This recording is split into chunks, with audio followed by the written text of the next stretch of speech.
Okay, it's 12:01. Why don't we go ahead and get started? Hello, everyone. Welcome. Thank you for joining us for today for the 5th session of the joint webinar series hosted by the Capital Area Regional Planning Commission and the Greater Madison MPO.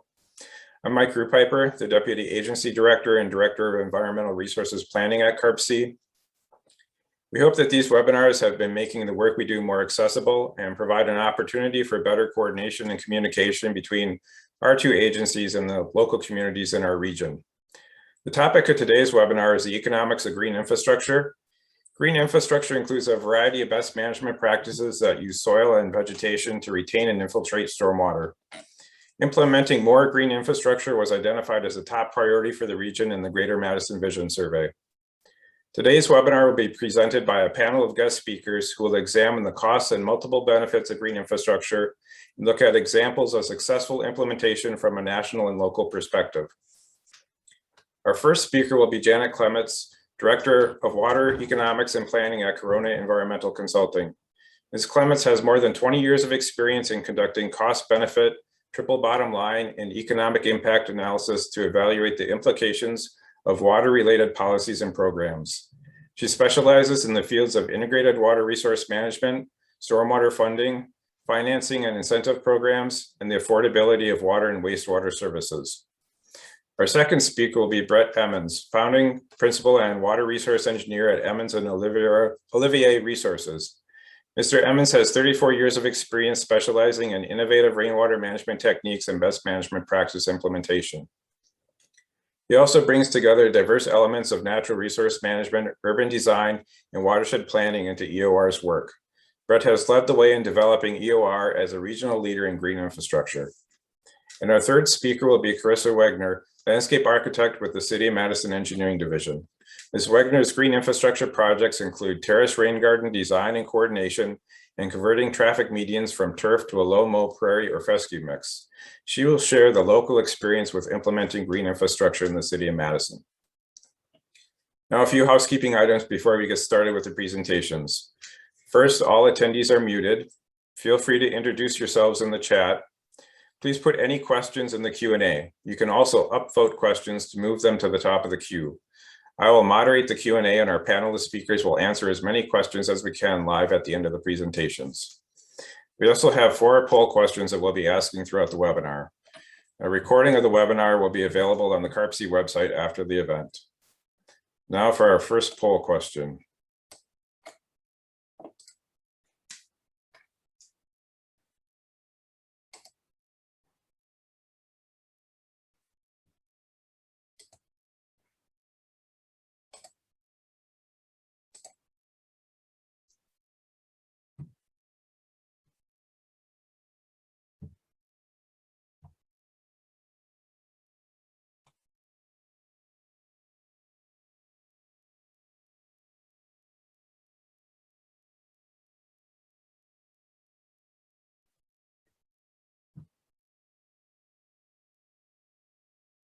People, a few more seconds here.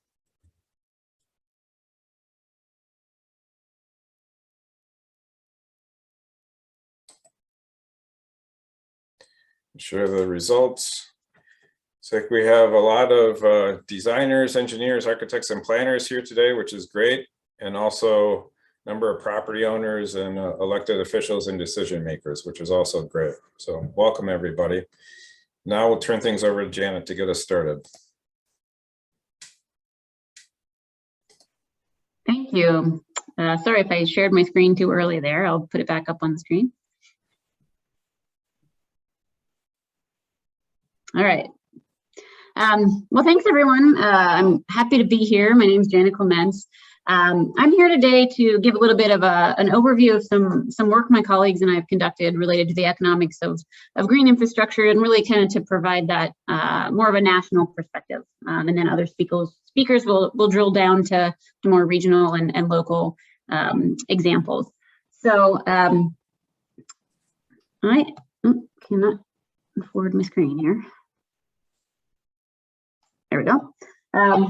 So as I said, I'm here today to kind of, much of my talk will be about a tool that my colleagues and I recently developed for the Water Research Foundation. And The objective of that tool or that Water Research Foundation project was to develop an economic framework, an Excel-based tool to help people like you, stormwater practitioners, quantify and monetize what we call the triple bottom line benefits of green stormwater infrastructure, and then to be able to compare those benefits or monetized estimates to costs. We'll talk also a little bit, I'll kind of introduce the tool throughout my talk and then give kind of an example of how we apply the tool and how the benefits of green infrastructure also are very relevant in relation to private property incentive programs. So before I dive in too much, just a little bit on triple bottom line analysis. You know, we hear this term in the water sector, I think, a lot. And to me, as an economist, it's really just a comprehensive benefit cost analysis. A benefit cost analysis that kind of accounts for the full range of what we call financial, social, environmental benefits and costs of a project or a program, and thinking about how those benefits and costs might change over time, as well as to whom they accrue. So who's benefiting and who's bearing those costs. Triple bottom line really has kind of its roots in the economics of sustainability. You know, the idea is really that when you think about when you take a kind of broader, as a water utility, stormwater utility, when you take a kind of broader economic perspective or triple bottom line perspective, you can start to reveal alternatives or decisions that result in the greatest benefit for the communities that you're serving. So rather than focusing more on kind of revenues and cost effectiveness, it's that broader economic picture. So what you're seeing in the middle of your screen here, those circles, are the full range of benefits organized by triple bottom line category that are included in our what we call the GSI TBL tool. So starting in the middle with financial benefits, those are things that accrue to utilities, implementing agencies, those that implement green infrastructure and receive benefits in the form of avoided cost or cost savings. There's also a whole host of social benefits. You can see the list there that accrue to the broader community, as well as environmental benefits that result in kind of direct changes to the environment. So why is this information important? You know, as environmental economists, you know, one of the things we do is put things in monetary terms to be able to, as I kind of alluded to earlier, compare them to costs, right? So to be able to kind of compare apples to apples in terms of benefits and costs. One of the things that I thought was interesting, you know, when I was developing this tool, myself and my colleagues met with 14 different representatives from utilities across the country who provided input on the tool and direction. One of the questions we asked them was, why do you need this information? Why do you need quantitative monetized estimates of the benefits of green infrastructure? And one of the things that they said was that, you know, we need this information to be able to convince the peers in our utility who aren't used to doing green infrastructure that it's important and it can provide these different kind of suite of benefits. We don't want to come to them, you know, as engineers and talking to our peer engineers, we don't want to come to them with kind of a ranking of benefits on a 1 to 5 scale. We want to be able to show them kind of quantified estimates and monetary values. This information can also be important in competing for funding, leveraging alternative funding sources, right? Thinking about based on kind of the co-benefits, what we also often refer to as co-benefits of green infrastructure. Support alternative project delivery models, including, which I'll talk about in a little bit, is private property incentive programs. And then also just a good way to communicate with different stakeholders to get community support and buy-in. So what you're seeing on your screen now is just kind of a depiction of the framework that underlies the tool. And so this is really the framework that myself and my colleagues have developed for conducting benefit cost or triple bottom line analysis within this context. Starting with kind of defining your green infrastructure scenario, understanding what would happen if you don't implement the green infrastructure scenario, what's that baseline or alternative scenario, and then identifying kind of the full range of benefits and costs and assigning quantitative and monetary values to those. The tool itself, you know, it's based on kind of standard economic valuation methods. One of the things that I think is a benefit of it is that it comes with a series of kind of technical appendices, one for each benefit. It kind of describes the state of the state of the state, I guess, in terms of, you know, how these different benefits are evaluated, when they apply, and really the different factors that affect the provision of benefits, right? Is it applicable to a given situation? What types of green infrastructure practices? Are there certain design elements that need to be in place or certain conditions in order to actually achieve these benefits? The tool can be applied kind of at the large site scale, all the way up to kind of a citywide or watershed scale, kind of green infrastructure program. And we really did our best to strike a balance between allowing people to kind of customize the tool to be able to enter their own data, but also providing enough kind of default data, which varies by, region, state, city, depending on the benefit, so that you don't have to come with a truckload of information to be able to use the tool. The tool itself is kind of divided into different modules. There's kind of an upfront, several kind of tabs in this Excel spreadsheet where you enter some basic information about your study area and define your green infrastructure scenario or project by kind of practice type and impervious area managed or number of BMPs installed. And once you kind of enter that information, you can also, there's also a cost module. You kind of work your way through these different, what we call benefit modules. What you're looking at now is just a snapshot, a screenshot of the energy savings benefit module. And if you look kind of, I'm not sure if you guys can see my cursor, but if you look at this row here, it's really kind of each benefit module is kind of like an algorithm. You go in, the guidance kind of gives you some information on whether this benefit applies to you, and you enter data anywhere these cells are green in the Excel tab is where you need to enter data specific to your situation. And in this case, energy savings is a pretty straightforward module. There's been a lot of kind of research on energy savings associated with green infrastructure. The tool itself, if you have trees or green roofs included in your green infrastructure scenario, the tool will help you calculate any energy savings to buildings. That's based on kind of extensive research and modeling done by others. If you're a CSO community, you can calculate the amount of energy you save by avoiding stormwater pumping and treatment from taking stormwater out of the system by using green infrastructure. And then if you have rainwater harvesting techniques in your scenario, you can also calculate the energy saved from avoided potable water supply or potable water supply offsets. So an example of a relatively straightforward benefit to calculate in the tool. As you guys probably are guessing or know from my list, if you go back to the circle slide, there's a lot of benefits included in the tool that aren't so straightforward. And some of them in the tool when you're using it require a little bit more user judgment and just kind of nuances and things to think about. So property values is one example of that. There's evidence from the literature that property values, green infrastructure can increase property values. I guess I should say well-designed and maintained green infrastructure can increase property values. Some studies show that, the increase can be as big as 11%, kind of depending on the type and scale of the improvement. Most estimates range from about 1% to 5%, and this is for single-family residential properties. So most estimates are kind of within that lower range. The impact does vary by green infrastructure practice. So green roofs and trees typically kind of show the highest value in terms of property value increases. There's some work that's also been, there's less work, I think, available for multifamily and commercial properties, but the same kind of trend holds in those studies. So based on that, those studies, you can think, that's kind of an easy math problem, right? I can estimate the property value baseline in my study area, and then you can kind of determine the percentage of those properties in your study area that are perhaps impacted by green infrastructure, right? Perhaps those that are located right next to it or those who have a sight line, again, depending on the scale of the improvement. And then, the tool applies kind of those expected increases to that percentage of properties. And it's a relatively easy math problem to think about it in those terms.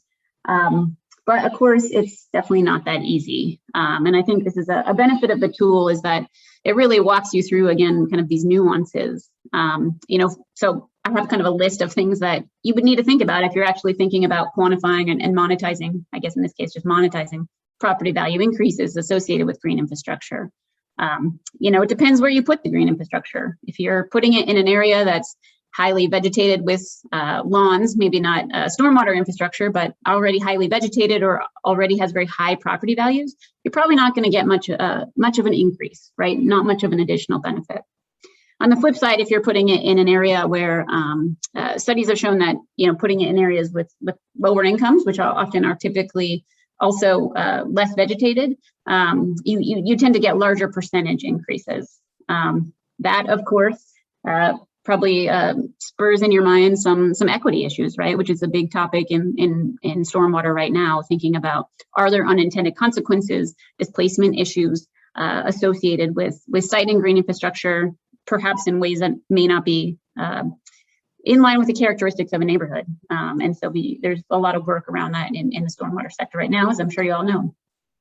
Of course, it depends on intentional design of green infrastructure and has to be properly maintained.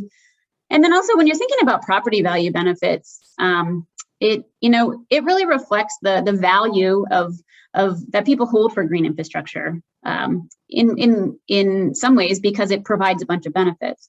So if your green infrastructure is resulting in property value increases because it's a recreational asset, for example, you don't want to just go and add up property value benefits with recreational benefits, because you'd kind of result in some double counting there. So you have to kind of think about that and how to deal with that appropriately.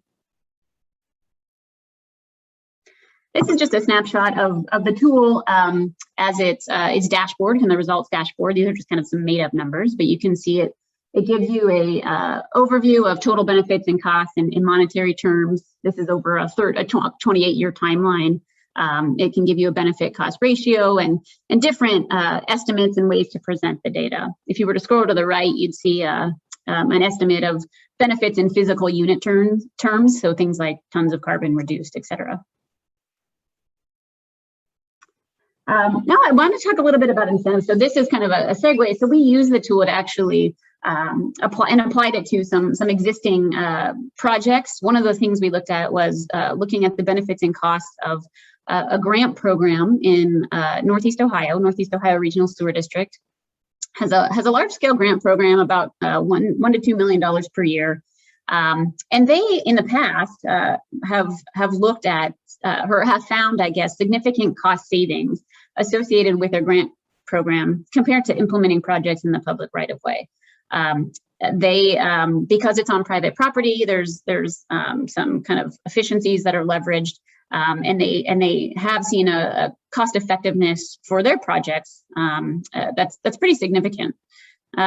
We ran their 9 projects in 2020 that they funded through the tool, and you can kind of see kind of on the left-hand side of your screen here the different benefits that came out.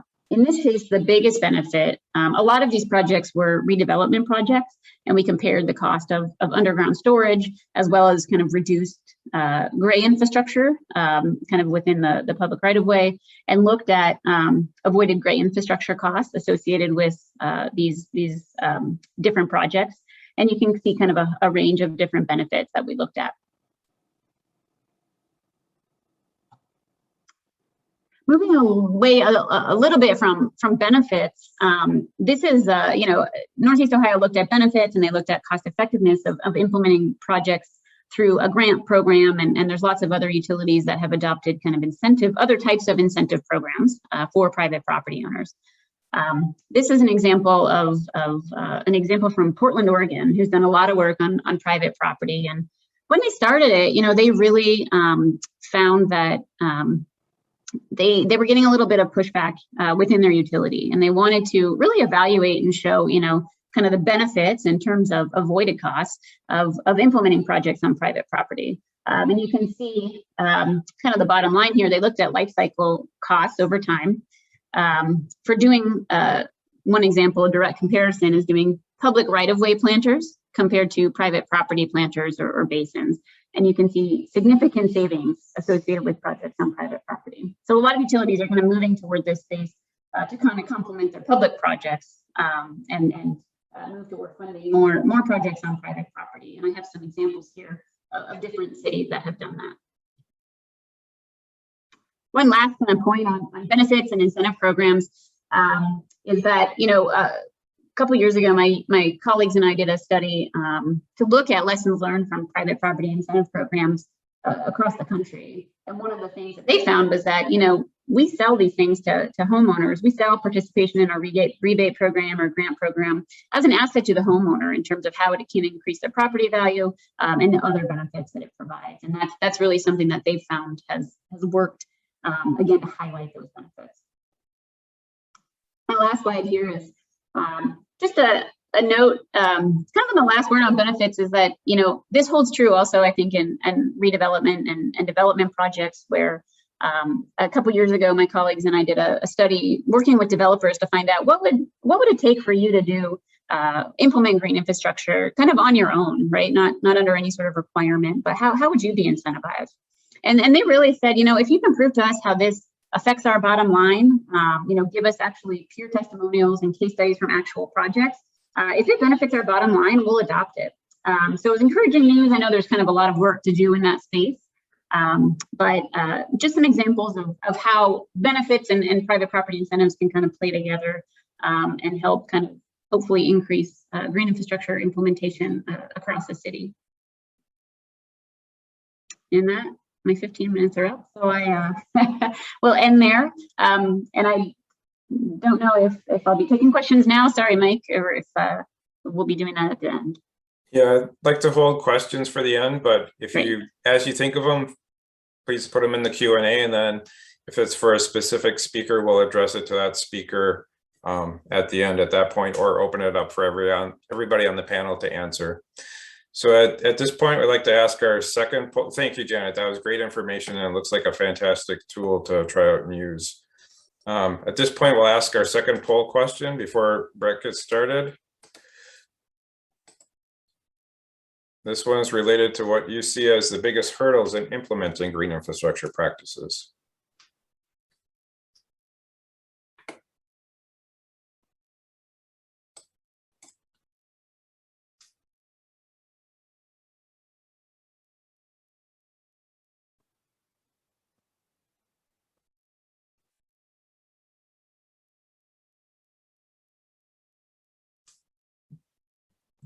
People, a few more seconds here.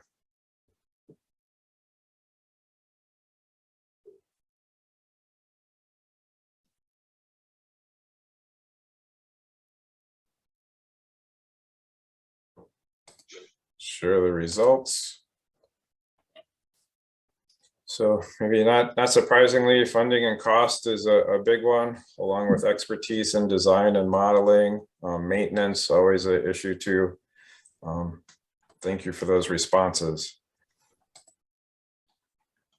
And now I'll turn it over to Brett. Thank you. Yeah, it's great to see where people are coming from on this topic. So I'm glad that you're interested in this and kind of delving deeper into these. I saw maintenance show up there as one of the things that's a concern. I think this is as we get past the initial idea of something new like this, now we start diving into the details. I'm glad to see your group is looking into the economics of this.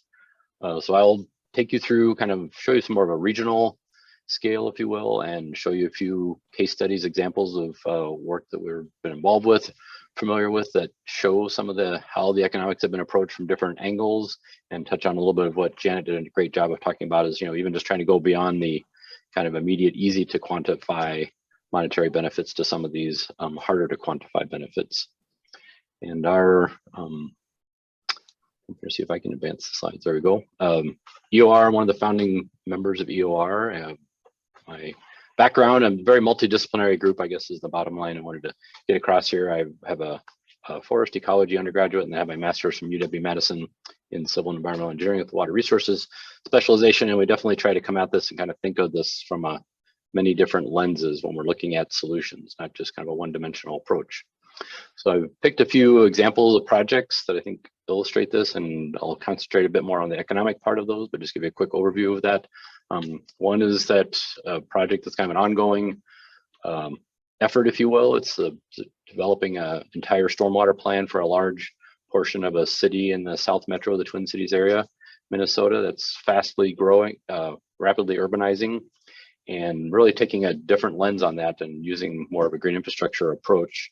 So we'll talk a little bit about that journey. It was many years in the making, and now a lot of developments are going in under these new standards. So Inver Grove Heights, the community is down near the Mall of America and the airport. It's just this kind of heat map of densities is kind of showing this area that was their next big expansion area of almost 3,000 acres. There's a lot of pressure to develop because a lot of the growth was coming around it. But they also had some very challenging issues. They don't have an outlet. It's a landlocked area, and some initial analysis done of their system showed that it was going to be a very, very expensive system to develop, both for stormwater and sanitary sewer. So they did start asking the question, and actually this came out of a group of the landowners that said, it's a very unique area. It's a nice rolling topography. The infrastructure costs seem to be very costly, and this idea that we would just dump the stormwater through new pipes and pumps into either some high quality lakes or the Mississippi River were the concerns. And so this group actually got the city's attention and got them looking into this idea of green infrastructure. And this was very much in the early days, or low impact development. And so did a series of studies starting at a small scale and then expanding it out to a large scale and writing standards that go along with this. And they basically were trying to get at that. How do we come up with a system that's more cost effective? Why don't we work with the natural assets that we have on the landscape that seem to be working fairly well, which was definitely unheard of at the time and still is unheard of to talk about developing without an outlet. That's indeed what we're doing here. And then also they felt like it's a very nice landscape and they'd like to see some of that preserved as development occurs, because this group wasn't really saying, no, we don't want to see development, but they just wanted to see it managed in a smart way. And they kind of on their own came to this low impact development, this new thing on the scene, and said, these seem like the kind of things we're talking about. Can we have the city look into that? So they did look into that and talked about, green infrastructure. Low impact development gives you all these opportunities to take care and treat the water all the way from the source, how it's routed, surface, subsurface before it gets to the bottom. Whereas conventional stormwater was typically always at the end. You had this big amount of water in a large area. It's either flooding or a pond.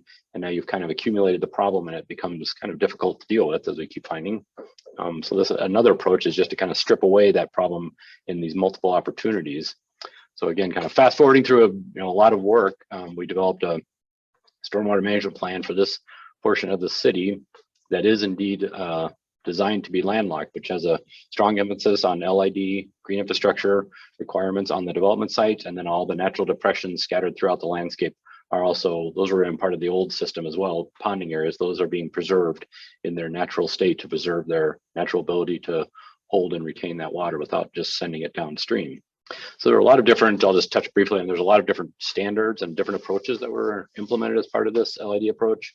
I thought one of the ones I like to just touch on briefly is kind of rethought the parking lot standards. Most parking lots are, conventional wisdom was, you set the number fairly high for the stalls per business, square footage of business, and then obviously they can build much bigger than that if they want, but even the baseline is set fairly high. And I remember working with the Target company and they were saying, yeah, we probably only fill up all of our parking stalls, the day after Thanksgiving every couple of years. I mean, it's rare that we really use all of that.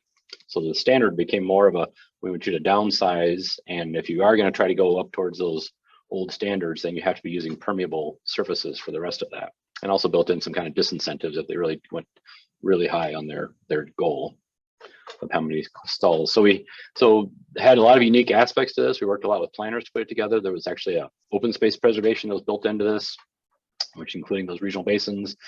There's some zoning flexibility, so they were still able to use the same number of units, but they were allowed to go more dense, even with the underlying zoning, to be able to make up for any this open space that was being set aside. They still got that. The parking standards I touched on, street widths, these are all just examples of things that were built into the ordinances for this particular area. But at the end of the day, the bottom line, which I think obviously was the big thing that put this over the top for the city council, was that when we ran the cost analysis and looked at everything, it was actually significantly cheaper to go with this kind of green infrastructure LID approach than it was to go with a conventional system. And to the tune of the upfront infrastructure cost was actually quite a bit less, 75% of what the old system that had been designed, that showed a whole series of pumps and pipes. So that traditional system would have been lots of pump stations, lots of pipes, and new discharge to the river, which also had some permitting challenges. They were trying to have less nutrients go to the river, not more, which this has been proposing. So with this, what do we call an enhanced LID plan, you're able to use these new tools to still provide very strong flood protection, and a lot of other benefits. And we were able to do it at 75% less upfront costs. We did look at all life cycle costs were also included in that previous bar chart. That also brings in all the life cycle costs, because that was a big question about O&M. So we did kind of through the cycle of many replacements. And I think the last thing that we talked about, we did not quantify as much as like what Janet was talking about. I'll touch on some future ones, but we also are more and more realizing that this has a lot better outcomes. It actually, if you can compare its flood control against gray infrastructure, it stacks up well, but it turns out it adds on all these other benefits that help the community. So I think there's more and more recognition of that. I mean, this is a commercial center built under these new standards. I remember the developer, after this was built, he was saying, I was there at all the planning and design meetings, but he said, I'm still kind of surprised how nice this turned out with all this greenery and a lot of green space built into their kind of main street as they come in to this commercial center. So he was even kind of impressed with, how much it gave it a different feel and attractiveness. So to touch on some of those better outcomes, water quality is much improved. A lot of these flood reduction approaches actually are poor or bad for water quality. This is a much better. This actually has very good outcomes, and they wanted to protect some downstream lakes that they were worried about. Flood resiliency, it turns out the way this is structured actually has quite a bit more capacity to absorb large events than some of the older pump systems, how they were designed.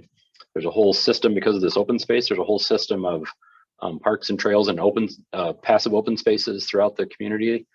That's now led to very high property values. These are some of the more desirable coming out of the recession. These were some of the places that were developing first and having the first movement of selling homes, because people could tell these were a very nice setting, a nice community to live in. We're replenishing the groundwater to feed these lakes and streams. And the thing that we kind of found, I think more so lately, is if you have a skilled designer, you can actually weave these improvements into the developed landscape, and you actually you don't need those large, big centralized ponds that take a big chunk out of your site. And so we've had several examples now of smart developers with good designers that come in and actually manage to, as I was showing in some of those photos, put it in these little pockets of open space and be creative and actually end up with more developable land at the end of the day, which is, again, it seems counterintuitive at the beginning, but we're seeing more and more examples of this. So these are all these kind of multiple benefits on top of just kind of a straight up comparison of gray to green in terms of a flood control approach. So the next couple I'll look at is we've done some work. We have an office in Madison, we have an office in the Twin Cities, Iowa. We've actually been doing more and more work in Canada and have a few folks up there. And I guess what we're finding is that they like the fact that we have a lot of good cold climate experience. They see LID and green infrastructure as a direction that they want to go.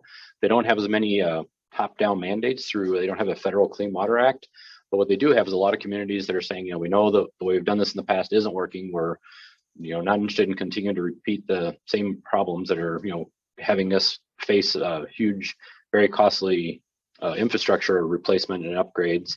And now with climate change, it's even being exacerbated. So they've more and more of them have come forward and said, we'd like you to help sort of talk to us about help us develop the economic picture here. Again, what Janet touched on is, just help us understand the economics of this. And if this looks like it's a positive on the economics, then that obviously helps sell, or that makes the seals the deal, if you will, to use green infrastructure. So we're seeing actually a lot of activity in Canada on this economics part. So the first one, go through quickly here, is the city of Edmonton. It's about 1 million population. It's the provincial capital of Alberta. And they wanted to look at this large area of the city where they want to do a lot of retrofits and feel like green infrastructure would be much more doable than trying to buy land and tear down buildings to do the retrofits to deal with some water quality goals they have, but then also that ended up morphing into some flood control problems and combined sewer problems that they were dealing with. And so this had a lot of elements to it, and I'll briefly go through those, but I mean, one of them that they definitely wanted was the strong kind of cost benefit analysis as part of this project. So that ties into it, the theme of this project. So again, they wanted to look at LID and kind of compare that side by side with gray infrastructure and see what the benefits are and see whether it could meet. Many of these water quality goals would be very expensive and difficult to do with conventional ponding practices. So they do see that LID is the kind of low impact development, green infrastructure is the kind of thing that will get them to their endpoint much more realistically. So what we did is a fairly large analysis of this very large part of the city. did a GIS sort of automated way of doing this so that we could try to give them a realistic picture of what they might be able to accomplish in a retrofit type of thing. So we had impervious surfaces kind of buffered around areas where we could not place the BMPs, best management practices. Started mapping those out and then matching them with the best kind of BMP. We actually did some catchment delineations and some basic calculations to be able to size the BMPs and figure out what drainage areas comes to them to make sure they're appropriate, and so that we could measure the benefit that we got out of them and also quantify how big each one of these facilities needed to be of their different varieties, so that we could also attach a cost to it. We did a fairly large automated GIS version of this. So in the retrofit area of the city, we identified over 85,000 opportunities, and one of the things they did want to focus in on first was what of those would be considered in public lands, including street right-of-ways. And so we came up with a subset of those, of some 33,000 or so of these that are on public sites, because they felt like the city, they knew that would be their kind of most first place they would go in terms of starting to implement this on land that they controlled. So getting to the financial part of this, they asked us to look at both the capital cost and the capital and O&M costs. We did a lot of analysis on that and looked at how these sites came and ranked them.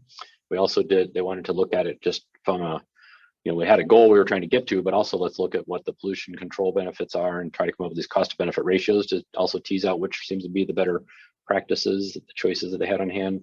They had a qualitative version of a triple bottom line assessment that we also applied to this. And then we did get some additional grant funding and did a second phase of the project and looked at bringing in this triple bottom line, sort of a sustainable rate of return on investment way of valuing the practices, where we're now trying to monetize some of those other things besides the obvious flood damages, but going deeper, as Janet alluded to. So in this case, this was several years back. We used a proprietary software, worked with that company to come up with this triple bottom line cost benefit analysis, AutoCase for sites somebody may be familiar with, kind of an early tool trying to quantify these things. So we took all those public sites, ran them through this analysis. They helped develop a batch run for us to run these through, because it oftentimes use more on individual or small numbers of sites to do a side-by-side comparison. We did life cycle costs and did it through some of our the reuse tanks for some of the more long living systems. So we ran that through several cycles to make sure we captured all that and came up with the costing of this, where you can see that they're kind of breaking it into these various groups. Is it a financial, those kind of dollars and the benefits that you get from that, not only what you sink in capital costs and O&M, but what are some of the financial benefits, less mowing or other avoided gray infrastructure. And then there's also the social and the environmental benefits that they then put some dollars to. So we did have a couple pilot sites that we worked on that. So here's just an example result from that. I'm showing how you get positives and negatives in these various categories, and you can come up with a total benefit or cost in the end. And so oftentimes, if these are designed well, you actually come up with a benefit over the life cycle by including all these other variables in there. So what we ended up doing was we took our 30,000+ sites, we ranked them by cost benefit ratio. We applied the runs that we had done so that we had this holistic view of cost benefit and mapped that out. The more traditional way of doing that, taking that same data, would have been this gray line at the bottom, where you just stack them up and it's a cost that's going out that you're expending and you're going to meet some goal that's been established. But this blue line represents really more of what does it look like to think holistically? What's the lift you get to your community by bringing in these other factors? And you see that you actually have some very positives. And this was also nice in that we were able to rank them and give them kind of a focus on where the best ones are. Because if you follow the blue line, you see a lot of the practices give a very quick, high cost benefits. They plateau and have kind of an even cost benefit. And then at the end, there are some that are somewhat costly and that start to drag it down. Overall, it ended above zero. It was to the positive side. And it turns out to meet our short and medium term goals, they really didn't need to implement all of these. They could stop short of that and still meet their goals. And those are the kinds of information they were looking for as they evaluated how to do this regional approach to applying green infrastructure. And we are currently designing some of the green infrastructure practices now that this has all been established. I just wanted to touch on, it was ranked by cost benefit. And so we did some analysis like the map shows there, color coding the green being the most cost effective versus the red to kind of help them prioritize where they wanted to start this up and see that they were going to be able to give them a roadmap so they will be able to meet their goals. And this is probably the smartest way to get there in a holistic way. And big kudos to the city of Edmonton. EPCOR is actually a utility. It's considered a private entity, but it's owned by the city of Edmonton and operates a lot of their utilities, including now stormwater was recently transferred over to them, or in the last few years. And then the Federation of Canadian Municipalities gave us a grant to do that more holistic triple bottom line approach to that. So definitely want to acknowledge that. So these next two I'll go through quickly. They're kind of related, have some overlap. Again, Canadian versions, this is outside of the Toronto area. Credit Valley Conservation Authority. It's sort of a special purpose unit of government that deals a lot with drainage and parklands. And again, in getting back to that, you know, they know they have problems. Their area covers a lot of tributaries that come down towards Lake Ontario, go through heavily urbanized areas. Just you can see the star there is downtown Toronto. These are all the suburban areas to the west and northwest of the town, and then undeveloped areas to the north, and trying to understand what is the natural, these natural assets, what is their value, what service do they provide, and trying to put a quantify that a bit better, so that if they do set aside areas and if they need to build out improvements, what would that look like for their costing. So this piece of it, we did the kind of the hydrologic part of it, where you kind of understand what the natural system provides. You develop an H&H model where you see how that natural hydrology would be altered and impacted by urbanization. So now you have a delta that you need to cover. So we then did a kind of mass sizing of surface water features to provide a offset to bring that back in line with the kind of natural hydrology of the system that can handle this. And this was really targeted. This is just one piece of the puzzle. This was actually the 100-year flows, peak flows that we were looking at in this. And so then we put evaluation to all this, and it gives them an ability. So they wanted to build kind of a mass tool to help, especially the smaller communities and the upstream areas, understand what this would look like for their in their watershed. So we able to crunch through all these numbers and put evaluation to what kind of these natural assets are providing in terms of benefit when you have to offset them with constructed practices. And another important thing about this was that we also did a simulation where we ran this underneath the future climate scenario, so that we could project ahead and see that there's actually, you know, those numbers obviously continue to go up as you do this.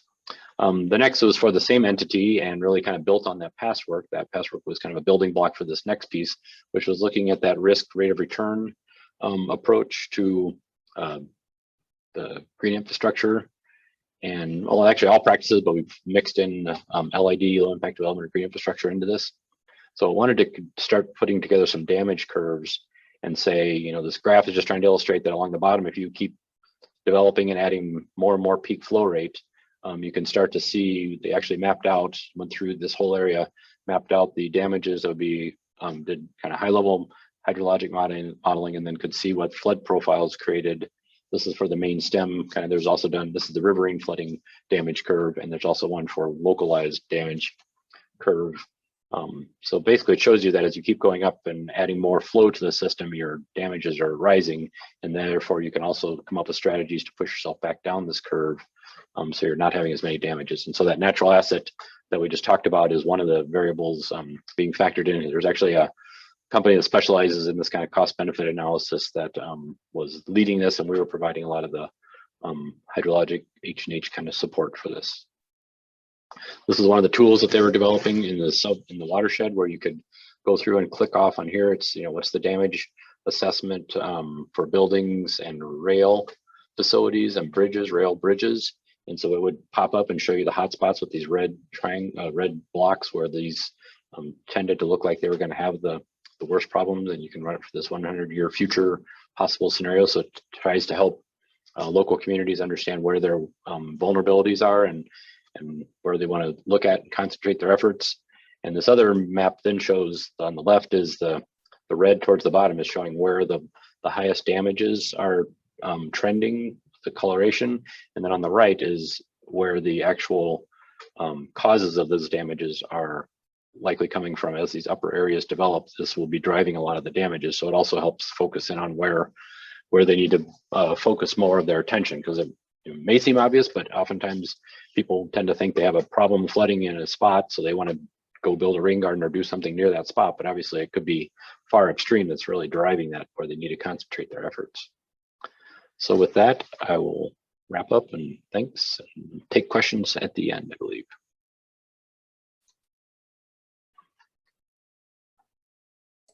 Thanks, Brett. That's some great information about what other communities are doing on green infrastructure. We will take questions at the end. So in between speakers here, before Carissa starts, we'll ask one more poll question. This is related to how aware are you of funding opportunities for green infrastructure?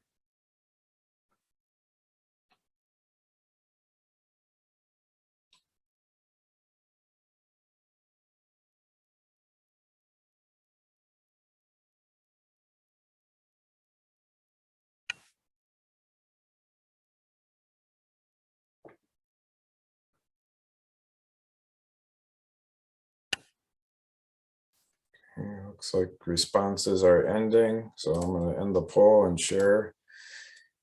It's like most people know there are some, but don't know the specifics and would like more information about that. So if our speakers have any ideas to offer, feel free to put it in the chat or talk about it in the Q&A at the end. This could also be another potential webinar topic in the future. Okay, now we'll turn it over to Carissa. Did you want me to share my screen for this? That'd be great. Thanks. Okay, sure.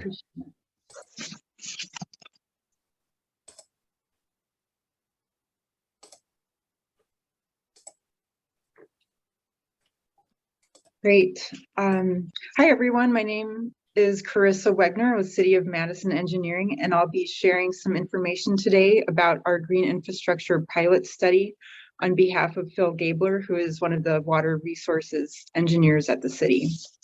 Next slide, please. A brief project overview is we are currently working with USGS on a 5-year green infrastructure study. The study monitors changes in stormwater runoff volume during and after multiple green infrastructure features were installed on both public and private property. These new green infrastructure features are all located within this black boundary on the map, which is located in the Wingrove watershed, which is shown in blue. We installed the majority of these public green infrastructure features during a street reconstruction project in 2020. The study area will be compared to a control basin, which is just north of here. Both areas are urbanized, and for an idea of size, they consist of about 600 homes. Again, USGS is monitoring the runoff volume in both areas, looking for a change to see if our maximum installation of green infrastructure features makes a difference in volume, and if so, how much. And I'll go over what these features are and how much they cost to install. Next slide, please. The overview of all the types of green infrastructure that both engineering and private property owners installed recently in the study area. Engineering has an incentive rebate of up to $1,000 to help pay for green infrastructure that meets our criteria. And this monetary incentive is only for the study area currently. This funding comes from the stormwater utility. So you can see just the different types of rain gardens everyone's probably familiar with.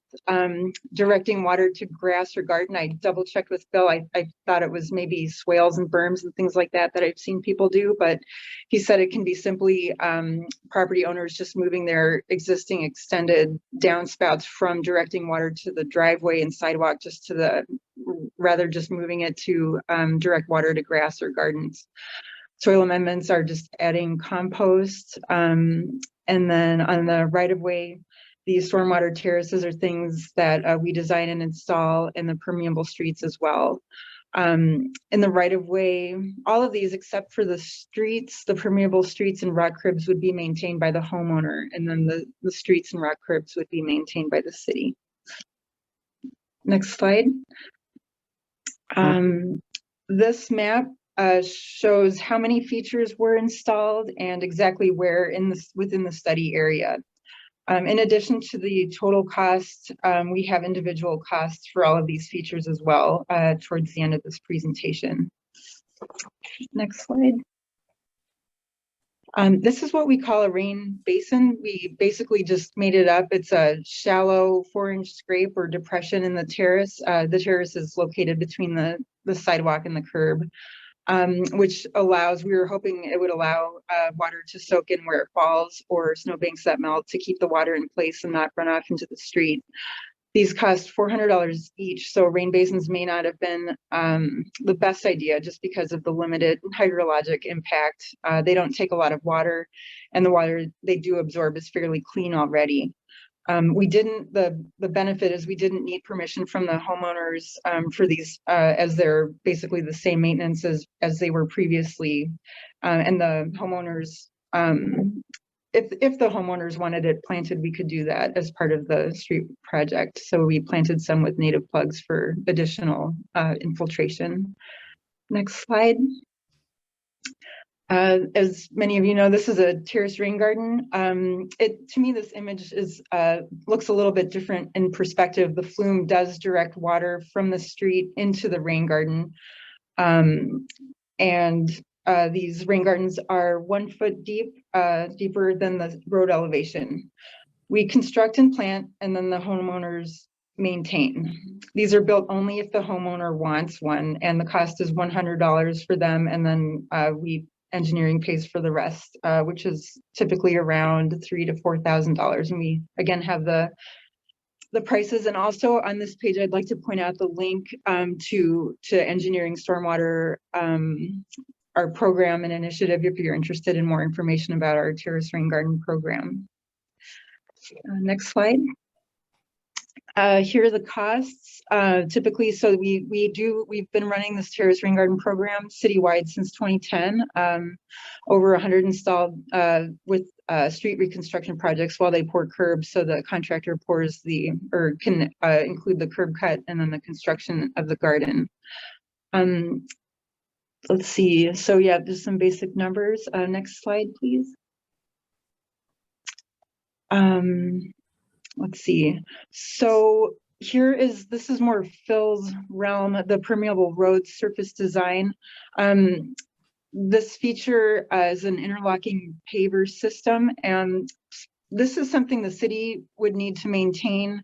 Currently, we have a regenerative air sweeper that is wider than the permeable road. I think our sweeper might be 8 feet wide, so it vacuums at an angle. So as of right now, it can't really seal onto these pavers 100%, and therefore it doesn't get enough suction to work that well. So we're looking at purchasing a different piece of equipment with more of a narrow, pure vacuum system, which would allow for twice as much suction to maintain these. That vacuum is a $300,000 piece of equipment, which may be justified because we are planning on installing more of these interlocking pavers in conjunction with future street reconstruction projects, maybe one a year for now. Next slide. This is also Phil's, which is permeable concrete, and it shows the cost, and also the cost of the paver blocks, I believe, is about $25 per square foot. Again, we maintain these. So yeah, these are very new. Next slide. This is slide number 10. Yes, pervious sidewalk with a rock crib. As part of the green infrastructure study, certain areas were identified as ideal locations for these features. So engineering installed 4 sidewalk panels between the driveways and the streets in these locations. These features also need annual vacuuming maintenance to function at an optimal level. So we could use that new sweeper equipment for these as well. Next slide. Here's the rock crib detail. So, sorry, some of the letters in the text didn't show up very well on the slide, but there were, for rock cribs in general, there was a limited installation of these because we required an outlet from the rock crib to the storm sewer. This feature can cause gas utility and tree conflicts, and these utilize a fair amount of the terrace underground space.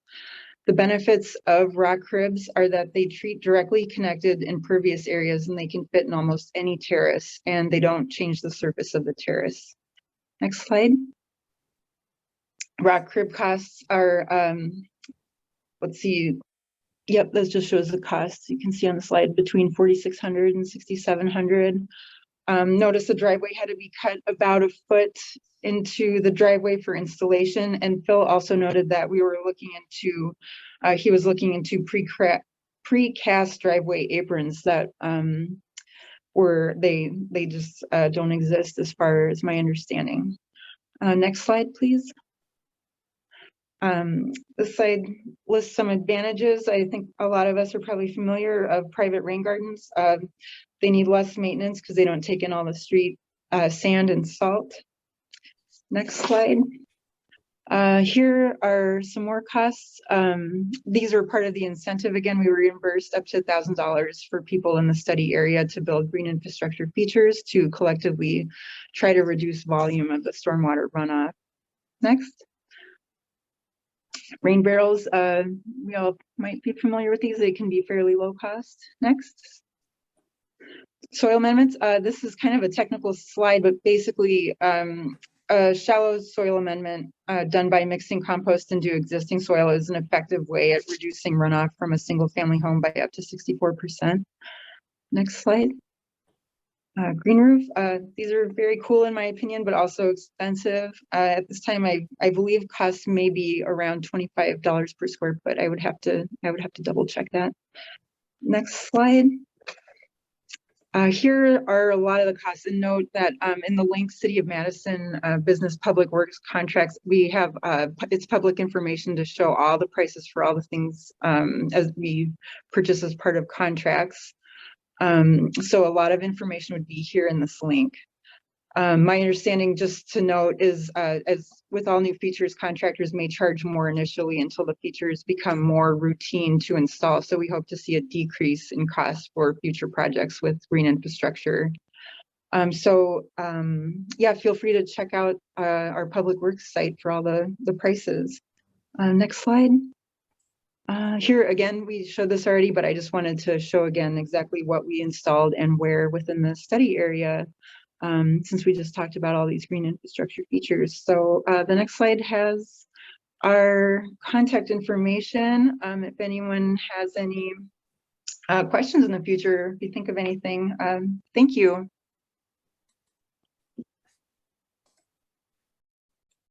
Thank you, Carissa. It's great to see all the different types of green infrastructure being put in place and tried out in the city of Madison. We have one final poll question before we get into the Q&A. As a reminder, feel free to type your questions in the Q&A box if you have some. So our last poll question relates to what would you like to hear more about regarding green infrastructure?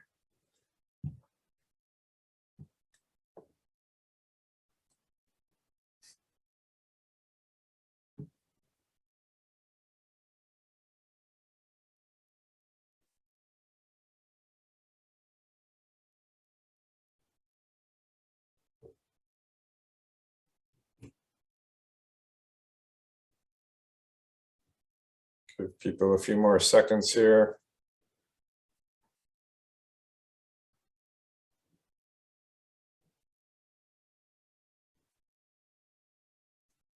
Okay, I'm going to end the poll and share the results. Pretty much everything. Funding strategy is kind of a little bit of an edge, but really more case studies, more design, everything across the board. So I'll stop sharing there. Now we open it up for questions. I know, Janet, there was one question put in the chat. Doug Maxwell was looking for the URL for the Water Resource Foundation website tool. I know the tool is not quite available yet, but it will be soon, I understand. Is there a link you can put in the chat where people can find it once it is available? You know, I don't have the exact link. I thought it would be available already. If you haven't found it, it probably hasn't. Perhaps, Mike, can I follow up with you once it gets published and I can share the link with everyone? Sure, that'd be great. Okay, thanks. And we did have one question. I think this was directed towards Carissa, but if other people have information, you're welcome to answer too. How do the interlocking pavers work for biking? I've looked at these in person. These would be, Phil would know for sure, but I've looked at these in person during rain events and without, but it seems just fine for biking, just like a road.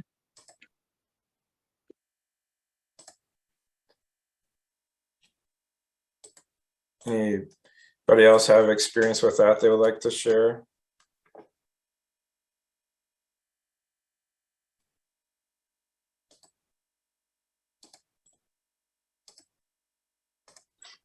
Because the only thing that comes to my mind is like for the adventuresome winter bikers, I mean, permeable pavements tend not to have much accumulation of ice. That's been one advantage we've seen.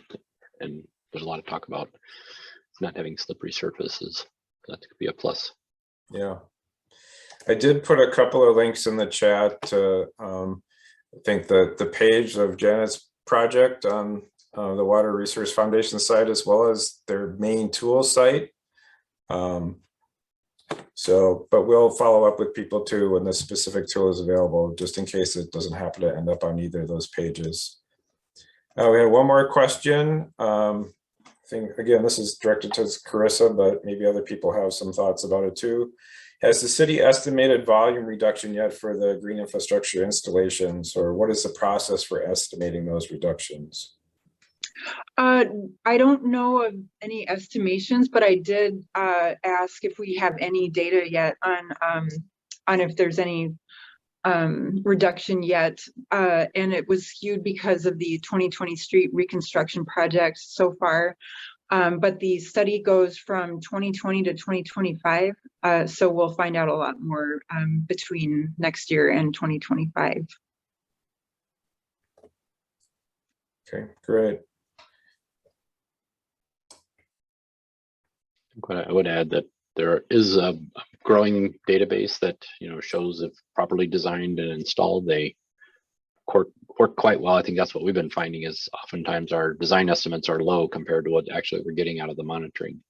And the Capital Region Watershed District, which is in St. Paul, they have some BMPs. We worked on some of that in the past, and they have some reports going back to 2007 running assessment of performance. That's a really good resource to look at, where a variety of BMPs were installed, and they did end up performing quite well, or better than estimated in the design. There was one more question in the chat. When will this recording be available on the CARPC website? We should have it up as early as tomorrow. It's pretty quick, so it doesn't take long for us to get these posted on our website. Any closing thoughts from our panelist speakers? Okay. Well, on behalf of all of us at CARPC and the MPO, I want to thank our excellent panelist speakers for taking the time to speak with us today. And thank you all for taking the time to join us for today's webinar. We will be hosting another webinar in December or January on leveraging ARPA and other federal funding for projects that align with regional goals like green infrastructure and also affordable housing. So this session will feature guest speakers from MadRep and the League of Wisconsin Municipalities. Stay tuned for more information. We'll send out the details via email and through our newsletter and Facebook page. We hope you all have a great afternoon, and thanks again for attending today's webinar.